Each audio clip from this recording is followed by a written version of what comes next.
I'm Riaz Karamali. I'm a partner at Pillsbury, and I'm a startup and ECVC, emerging company lawyer.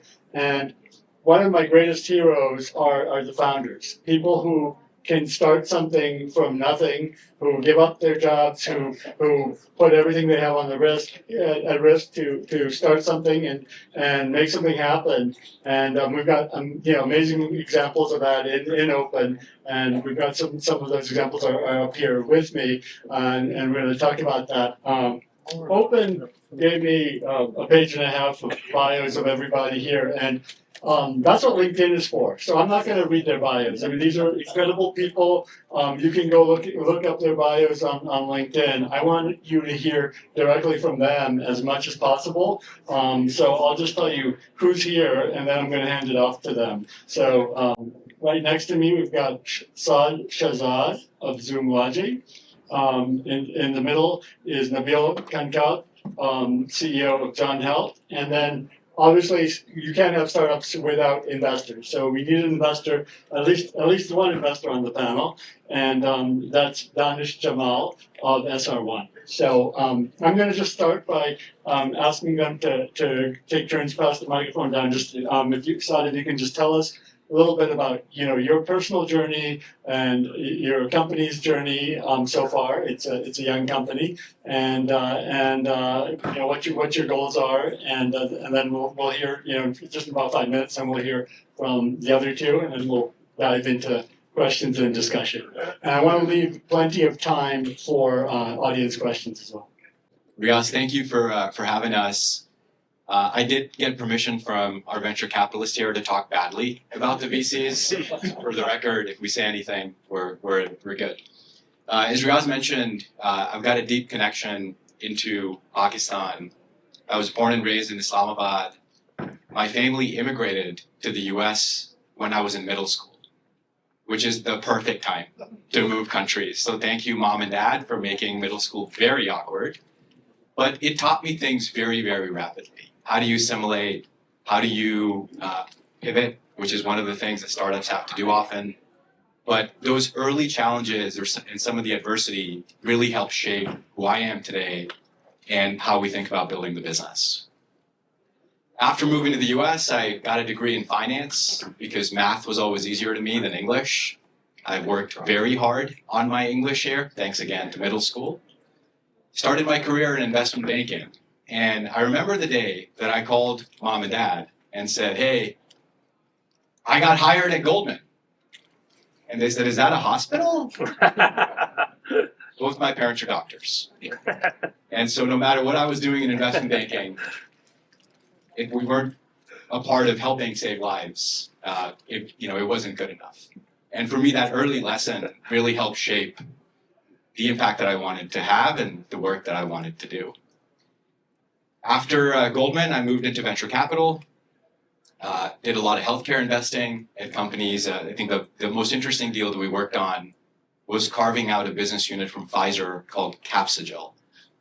Phenomenal deal for the fund, and that got me the entrepreneurial bug. And I remember the day I was sitting in the VC office saying, man, like all you need is a presentation and you get $10 million thrown at you. Like, this is easy. I'm going to go do this. Horrible idea. It is very difficult. It takes a tremendous amount of persistence. It takes a lot of collaboration. It takes great teamwork and a great set of people around you. Last 15 years have all been various go-to-market leadership roles at companies like Gusto, which is an HR technology provider. Had the fortune of joining them very, very early. It was about 8 employees. We were working in a loft not too far from here. And today, depending on who you talk to and what valuation you believe, it's anywhere from a $10 billion plus business. And I met my co-founder, who's actually sitting back there in the audience. While both of us were working at a company that was 2 different companies that were backed by SoftBank. At the time, SoftBank was a very, very active investor. And they were getting their portfolio companies to get together to see if they could create synergies. I met my co-founder. A deal never came out of it, but I got a phenomenal partner out of it. We ideated for 5 years. We talked monthly. What are problems that you're seeing? What are problems that I'm seeing? What are we actually passionate about going to build? And a couple of months ago, we had a tremendous amount of conviction in the idea. And so we launched Zoomlogy, which is, simply put, a software company that is built to stop supply chain failures in pharma.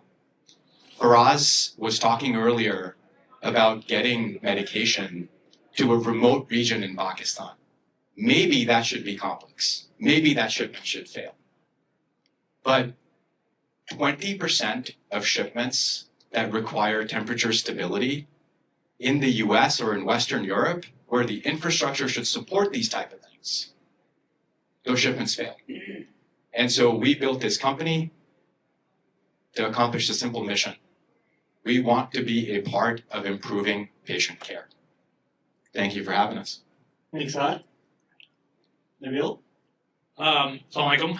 Nabeel Kaukab. I am from Seattle, but I know there's a number of folks who know me in the audience. I grew up in Ohio, lived in the East Coast, New York City for most of my life, and it's been the past 25 years really kind of working at that intersection of technology, healthcare, and finance. Started my career back in the late 90s after finishing college at Columbia, where my claim to fame, I started off like every other Pakistani born in the U.S. With the desired intention to plan to go to med school. I was a neuroscience major at Columbia, and got sidetracked because I loved technology. Because in the early days of the internet, I loved comic books. I actually built the first comic book portal on the web back in the 90s. And that led me to my very first startup at a company called Viant. And I remember that conversation with my parents.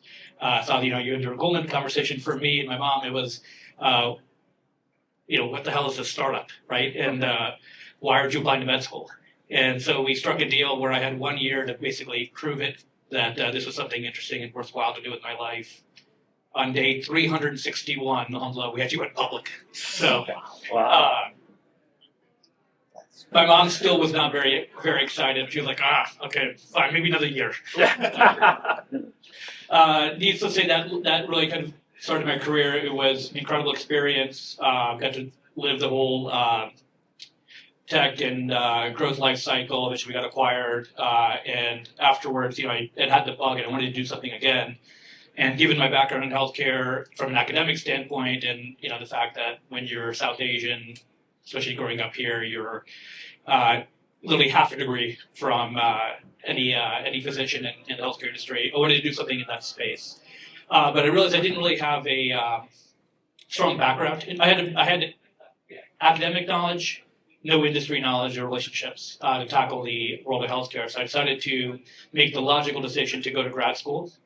And I went to the University of Pennsylvania, not to Wharton, but to go study bioengineering because I wanted to work in finance on Wall Street. And lo and behold, I actually got hired as a banker coming out of school, worked for UBS for their healthcare team and Barclays for about 10 years, covering the healthcare space across a wide variety of areas. Did almost $50 billion in transactions.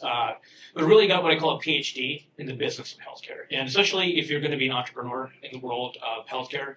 And we heard a lot of amazing conversations and some great science around and some R&D in terms of the world of biotech, devices, etc., all which are amazing. But one of the things you learn when you spend a lot of time in the industry is that healthcare is 100% business model.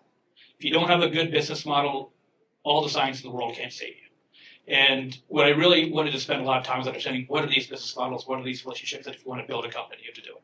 So I spent about 10 years working on my grant thesis, which ultimately kind of came to a head almost a decade ago when my father suffered a pair of heart attacks. Now, I see a lot of South Asian faces obviously in the audience. I think you guys will appreciate my story. If you had known Abu back then, you would have met a South Asian male. So I met immediately genetic risk factors.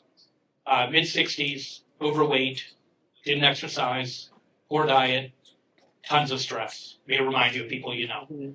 Really wasn't a matter of if he'd have a heart attack or when. And the reality is that when talking to his cardiologist, I remember the frustration I would get was the only thing he would ever tell me was, well, if he has chest pain, rush him to the ER. And it bothered me because I almost wanted to curse the guy to say, we need to rush him to the ER. I don't want to call you to say, oh, he died. I'm trying to keep him out of the ER in the first place. What do I do? And the reality is that the system was never designed to, whether it was from an incentive standpoint or from an operational capability standpoint, the system was never designed to take care of patients in between office visits, in between clinical encounters. And so that was really what kind of set me off to solve that issue of what happens to the 99% of healthcare that's in the ether. What happens when, patients with diabetes or hypertension, it doesn't go on pause in between A1Cs or doctor's visits. What do you do for patients in between, and how do you solve that issue? And so that's really what inspired me to start Jaan Health, my company. We're the first real virtual care, automated virtual care platform that tackles the issue of not only what happens to patients between visits, but how do you solve the biggest problem that prevents patients from receiving care, which is labor. I'll go into that probably in a follow-up question, but we're really tackling the labor issue through a mix of AI and patient engagement. Been at it for several years now, and we've grown nicely. Thank you. Thank you. Thank you. I'm Daanish Jamal. I'm an entrepreneur in residence now at SR1. My background's primarily been on the investing side.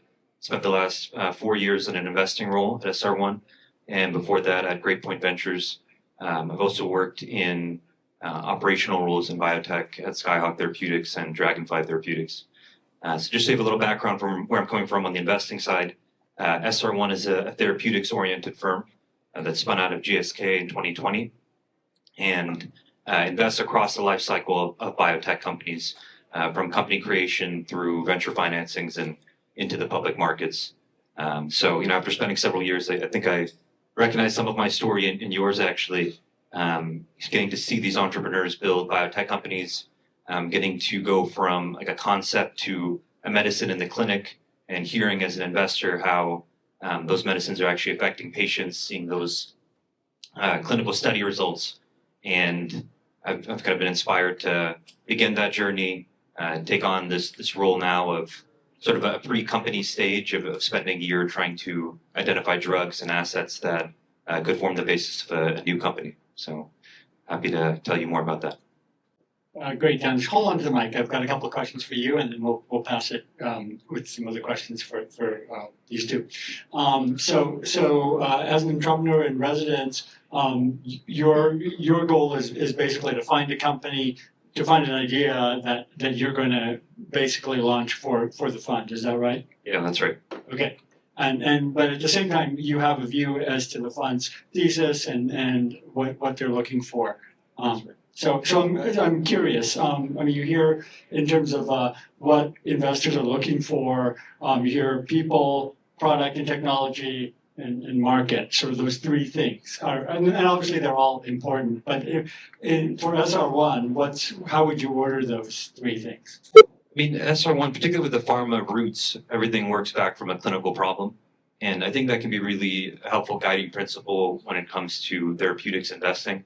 You can get really excited about technologies, including AI and all the new tools that are emerging. But ultimately, we need to.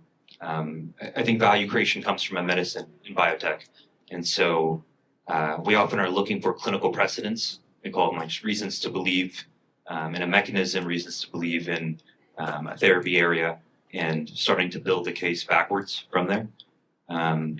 But I was just now in this new role, starting to hunt for these assets, hunting for capital and for people, and I'm starting to appreciate that dance of going to the assets and saying, hey, we have the capital, the people you don't really yet, and then going to the capital and saying, hey, we have the assets and the people, and you don't, and so on and so forth. So you're kind of making it up as you go, and that's been an uncomfortable change for me here, but a good one.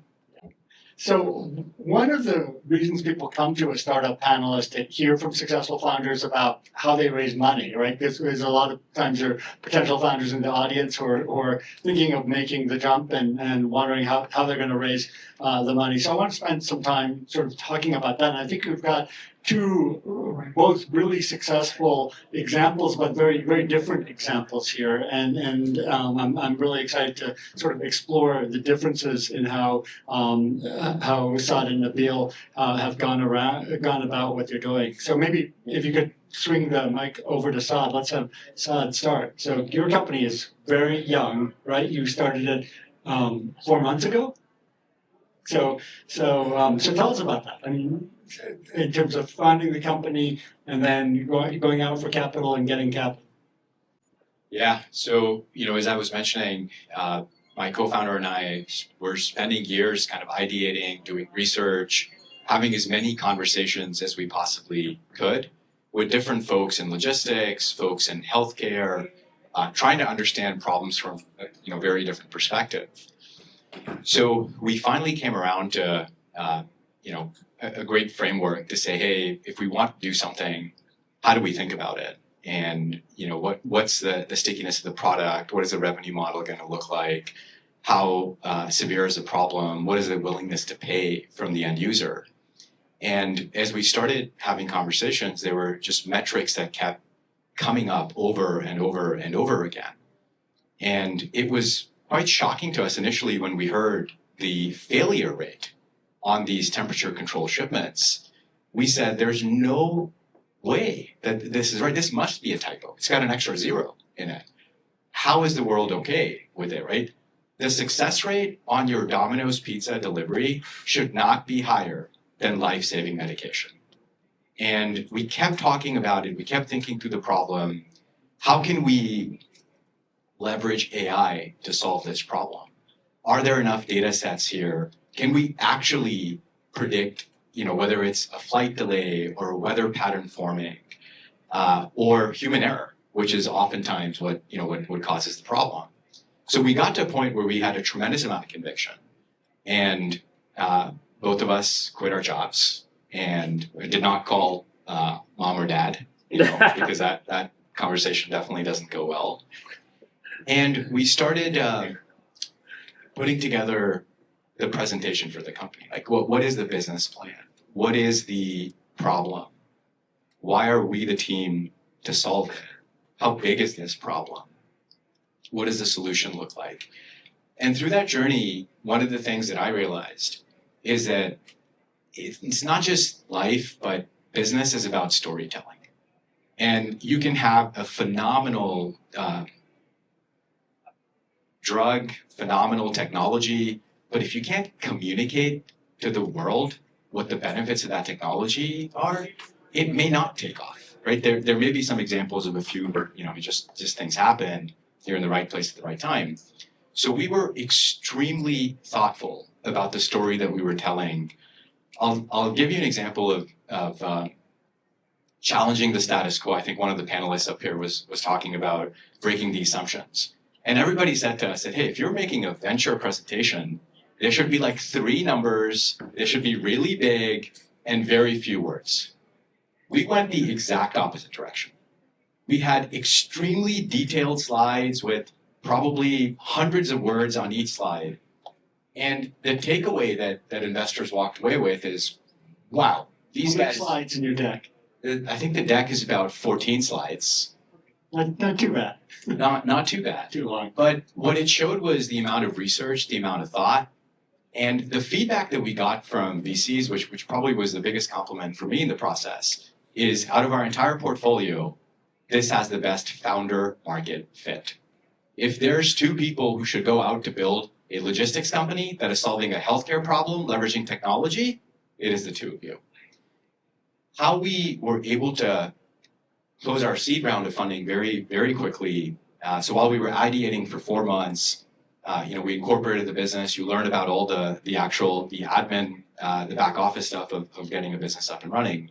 But there were 3 things in particular that really helped us close the amount of funding. And I'm still hoping for the 361st day IPO at some point, which hopefully will come. The first is the pitch. So we talked about the presentation. But it's storytelling. So practice, iterate. My co-founder and I wrote scripts, which we would never follow, but you at least need to understand exactly the story that you're about to tell. The second is network. We started looking at LinkedIn, friends, colleagues. I dated a girl. I went to prom with her. Her dad is at this VC fund, and started putting together a list of funds that would be perfect for us. Healthcare, logistics, brand, those were kind of the three things that we were optimizing for. The last thing I'll say on it is you have to run a process. And this was the early training from the finance days, that you have to control the timing. You have to control the narrative. So, the hardest thing is to get your first term sheet. And I remember the best advice I got is your job is not just to get the first term sheet, it is to get the best term sheet for your business. And that's how we were able to get it done very quickly. So you didn't do pre-seed funding at all? We did not. You didn't do raise a safe, you didn't raise a convertible note? The seed round that we did, we structured as a safe. Oh, it was a safe, but it was large, right? Can you share the size? Yeah. So we ended up raising a $5 million round. Initially, when we started, we were targeting something significantly less than that. But we also got advised in the process that when capital is available to you, take it. Absolutely. And the type of investors we wanted, they wanted to write bigger checks. I think, as folks know, venture funds have raised massive funds over the last decade and only getting bigger. So for them to make the returns profile work, they need to deploy larger checks. And we were not saying no to larger checks. How many meetings did you have with different investors? So I'll share my favorite one, because in this process, conviction matters a lot. And there's a specific fund that invested in us where we had the meeting with the partner Friday morning. Friday evening, I get a frantic text from my co-founder saying, "Hey, the managing partner wants to get on. Can we, you should join the call." We do it. Over the weekend, we kind of tell them, "Hey, we've got a little data room, some things that we can give you access to." And they said, "We don't need that. Just tell us with the bank account we need to wire the money." And that level of conviction is really important, not just as a founder in the business you want to build, but the partner that you're bringing on, because it is a marriage. And we love seeing that level of conviction. So we probably had, on average, maybe 3 meetings with the 3 funds that invested in us. And the level of conviction and the speed that they moved with gave us a strong indication of who we wanted to select. So how many different funds did you speak with to get to those 3? Yeah, so we spoke with probably about 15 funds on our wish list of who we wanted to be on the cap table. We ended up taking money from 3 of them. The round was oversubscribed by multiples, which we felt like we were in a very, very fortunate position to be able to really select who we wanted to bring on. Okay, and so you talked about strategy. So was your strategy to just start with your wish list, or did you start with people who weren't on your wish list to kind of practice with? So our strategy was start with funds where you have an existing relationship of some sort. Maybe they've worked with one of us. Maybe they know our background. Get them to give you a term sheet, and then you have the ability, and that's where you can create the process and create the friction on a 2-week timeline. And you're saying, look, we have a term sheet, great terms, we're happy to take it, but for X, Y, Z reasons, we want to talk to some more funds. And you ended up with the one term sheet, like that worked for you. You didn't get multiple term sheets? We did end up getting multiple term sheets, and we negotiated because we had so much oversubscription on the round. We felt like we could go back and push some of the terms up to be more founder friendly. Okay, so everyone out there, this is what you want to do. If you want to start a company and raise money right away. That's a great, it's a great story, especially in the last quarter of last year. It was not an easy time to raise a round like that. So my hat's off to you for doing that. Okay, well let's hear from Nabeel. And I think you've got a bit of a contrasting story, so that'd be great to hear how you went about it. Sure. So my story is a little bit different, in which we have primarily done a mix of bootstrapping as well as raising capital from angels. We have taken capital from 2 seed funds, some representatives of whom are here tonight. Shout out to Mentors Fund.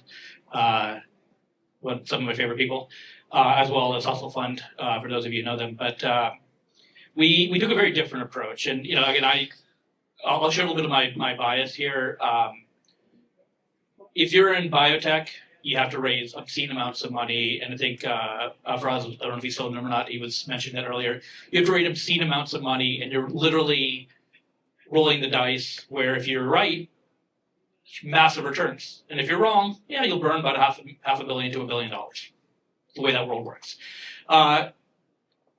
Many other areas of healthcare, let's say tech and services, and kind of where that world generally overlaps. You don't necessarily need as much capital to get started. But one of the things that I think is different about healthcare, especially in this area, versus, and you learn it, unfortunately, most people learn it the hard way. This is the one rare spot where, again, I'll take an iconoclastic or I'll take a counter approach. When VCs tell you to take more money, it's because they want you to take more money. It's not in your interest as an entrepreneur, because if I had raised $100 million to start my business, and I wound up raising, technically, if I raised about 10 million-ish to get to where we are today, I'd have just burned $90 million, except I'd probably been fired 3 times over. I'd have a board replace me and destroy my company. VCs raise funds because they have to deploy funds. They don't raise funds because they think investors need this much money. Now, again, you can take the different approaches to this. Healthcare is not a world like tech where it moves quickly. Different speakers and panelists have talked about healthcare is highly regulated. The people who go into healthcare are incredibly risk averse. You don't go into healthcare because you want to be on the bleeding edge. You want to be on the lagging edge. So when you have a great new technology or a great new approach, guess what happens? You have to spend years and years and years getting social proof, getting data, getting all kinds of advances before somebody's willing to try it out, because everyone wants to be the last person to try something out. There's no advantage to being the first. Very different market from consumer tech, from many other VC-backed industries. So I've always taken the approach that, again, I'm old-fashioned this way. I like running businesses. I like to make money, and I like to return money back to my investors. So if I want to take $1 million from my investors, because I think they're giving 10 to 1. I don't like doing science experiments. If I did, I'd be in biotech. Again, biotech is made for science experiments. If you're going to be in the services space, know what you're doing. And the capital you get in services or in tech is crazy expensive. My co-founder Zafiq is here with me. We took the approach that we'd rather burn our money on the science experiments because we knew we were going to be focused, we knew we were going to be efficient, and we knew that ultimately we were going to be right. But if I'm going to be right, I want to keep as much of it as possible. Great. No, it's a great story. And well, at what point would you be willing to go out and try to raise a larger institutional round? Sure. We're actually that. All this being said, I'm planning on raising a much larger institutional round later this year. Because at a certain point with any business, right, you get to a point where growth gets out of control, the company is growing too big, there's too many opportunities. And so now, for example, I'm at a stage where I'm having to make decisions because we have less capital than we can deploy and then we can use, and we're being forced to choose between different good options. This is a good time where I can go with a straight face to an VC and say, if you put in 20, 30, 50, $100 million in my business, I have a very clear path of how we will be a $100 million revenue company. I will be a $250 million revenue company and a $500 million revenue company. And I have proof and all the things that you need. Now it's a very different conversation. I will say I'm the hardest working lazy person you'll ever meet in your life. I don't really want to go meet with 50 VCs and do a dog and pony show. I'm just kind of like, here's the company, here's how it works. These are the terms that I find reasonable. You can submit your check. And if people want to do it and they want to make money, put it in. If they don't want to make money, yeah, that's their choice. Love it. Okay, well let's have some questions from the audience. Any questions for this gentleman? One comment on just Oh, sure. I just want to say something resonated with me what you're saying, that I think oftentimes we end up celebrating financing so much, particularly in the venture ecosystem. It's part of like the currency with the way you interact with other firms. But many of like the best companies in our portfolio nobody's heard of because they run more in this fashion where there isn't a big flashy $100 million financing and the operators are maybe not marketing themselves or publicized, and I think by definition that goes unseen. So I really like hearing these stories of alternative ways of financing these companies. Yeah, back there. Yeah. I really like I think all the speakers are really great, but I particularly like the idea that Saad shared about his company. I'm just a little more curious on you talked about the problem you're trying to solve, but can you share a little bit about how you're trying to solve it? Like, how are you doing it? How do you plan on doing it? Great question. You get the hat after for asking that question. So the question was you said a lot about what your company's doing, but how do you actually do that? Three ways. So the first is data is not a problem in pharma today. There's IoT devices deployed. Some of the precision medicine shipments have temperature sensors. They're likely sitting in smart packages. There's smart lockers. There's telematics data coming from trucks because that's now a requirement in the United States. The issue isn't data. The issue is being able to digest that data. Machines are very good at digesting large data sets. Humans aren't. But we fundamentally believe that you're going to need a combination of machines and humans. So the first is real-time data aggregation, pulling together data from your carriers, your IoT devices, feeding it up to your ERPs if need be. But now that user is looking in one place to see what's happening with the shipment versus logging into 4 different portals.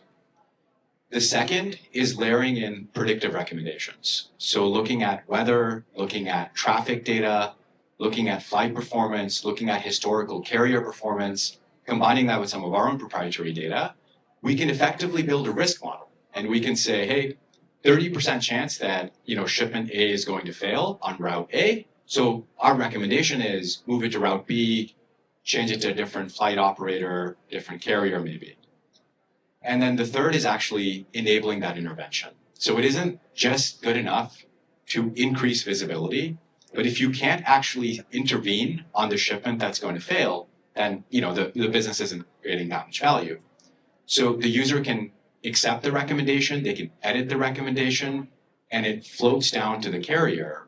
And that's where we're also leveraging AI, where we can have calls going to the drivers, to the dispatchers at these logistics providers, simple yes/no type of logic to be able to augment the data that's going back to the pharma so they can ultimately decide what they want to happen. So real-time data aggregation, predictive recommendations, and then enabling the actual intervention. Thanks, Saad.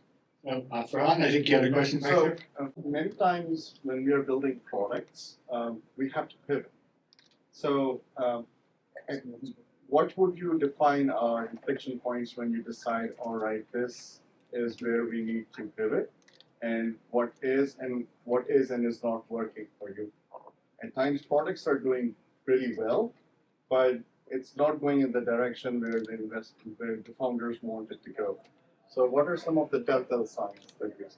So pivoting, when and how to pivot, and Saad, you may not have had enough experience yet on that. So why don't I jump in this one? And I'll tell a fun story. Eugene, Tafik, don't roll your eyes, guys. You've heard it 100 times. I'm gonna tell a story about when I first started the company, and we spent the first 2 years, so similar to Saad's journey of spending quite a bit of time ideating. We spent the first 2 years really thinking through we knew the general problem we wanted to solve, what happens to patients between office visits, between when they're at home.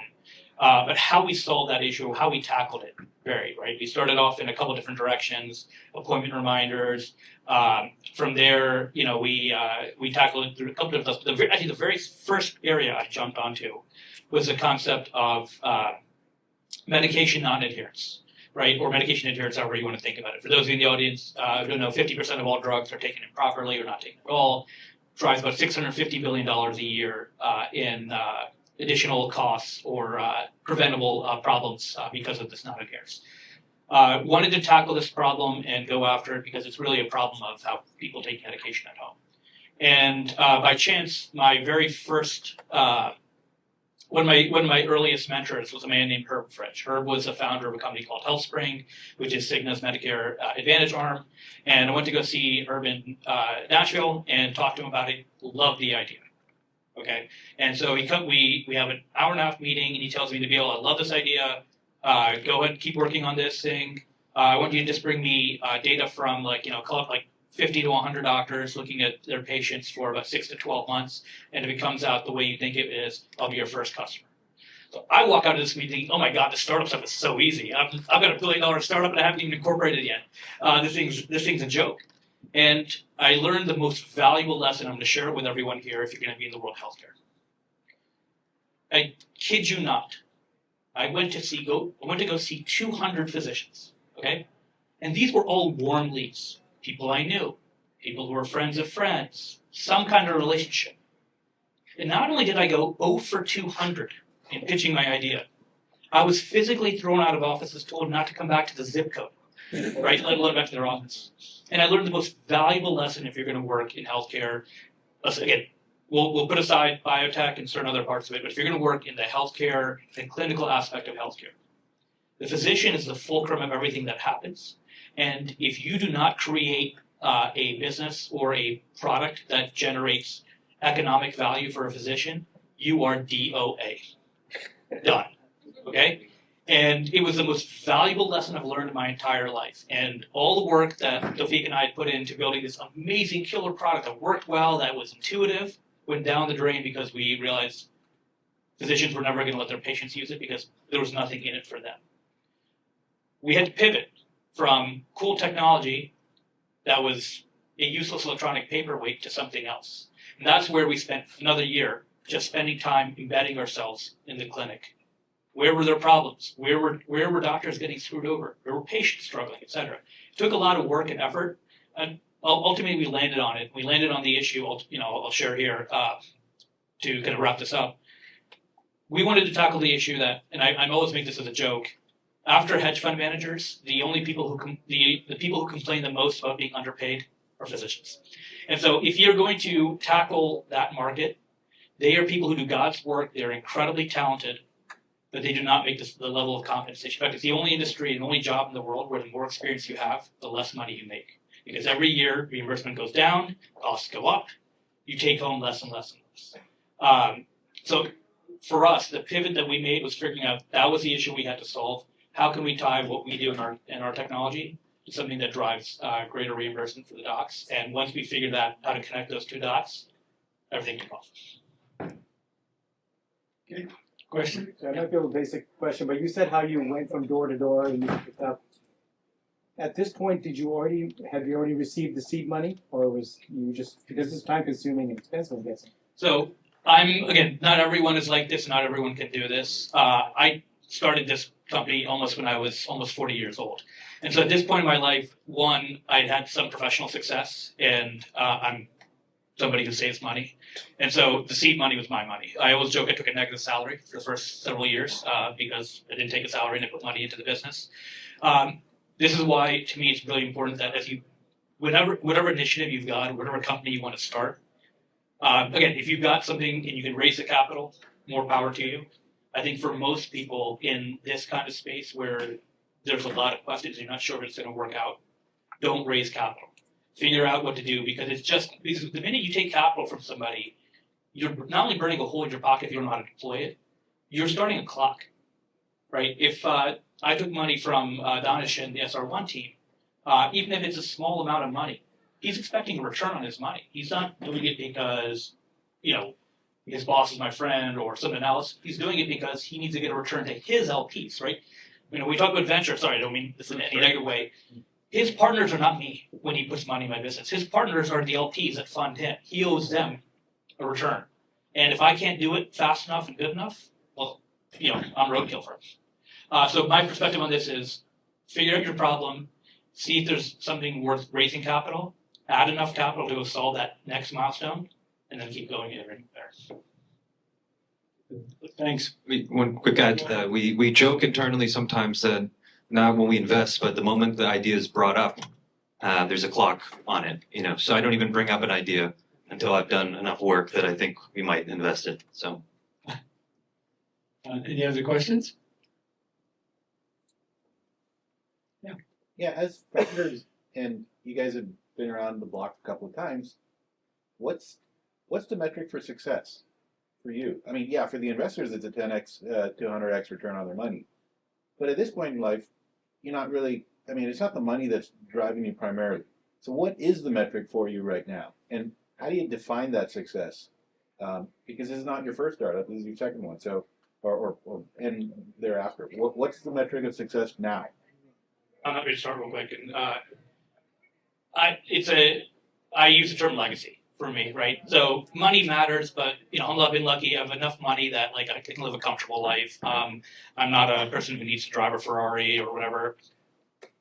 Drive an okay car, have an okay house. My kid gets to go to private school, and her college funds paid for. I'm pretty comfortable. I'm good. Obviously, I'm a person who wants to leave his legacy and imprint on the world, and there are things that I want to do that, frankly, and this is how I'm wired. You can't do with 10 million, 20 million, or $100 million. The things I want to do, and I think given that this is a South Asian and Pakistani network, I'll just share. I think for many of us, we've spent the past year watching the world change, both our country and abroad, and feeling helpless. I'm not interested in making money for the sake of, having a private jet. I want to make money because somebody's got to stand up for our community and people around the world to make the world a better place. I want to make money because my family's from Pakistan. I think about my dad who is, left his village as the first person in our family, first in his family at least, to go to college and immigrated to the U.S. I won a genetic lottery and a geographic lottery. I was born to my father, got to go to the best schools in the world, got to live this experience in the U.S., doing all these interesting things. I think about my cousins who stayed in the Gaon, and one of them who's successful now drives a cab in Dubai, and he got out of the Gaon. But that's his thing. I think to myself, what if I was born to my chacha? All the talent in the world may have just had me, working as a laborer in the Middle East because that was my fate in life. And I believe that for those of us who can try to figure out a solution to that, we have to figure out a solution to how do you solve that geographic genetic lottery problem. And to me, the way I can make an influence on that is healthcare. No human being should ever grow up because you don't live near the Mayo Clinic or you don't live near Stanford and not have access to great care. Starting in the U.S., just because you're born in the south side of Chicago or West Texas or in the middle of nowhere in Ohio, doesn't mean you shouldn't have access to the highest quality care. We're trying to solve that problem with my company. And obviously, when you start it in the U.S. and we get it right, we can then extend that high quality care to anyone else in the world. But that's what motivates me and drives me. Love it. There's no follow up to that. That's perfect. Okay.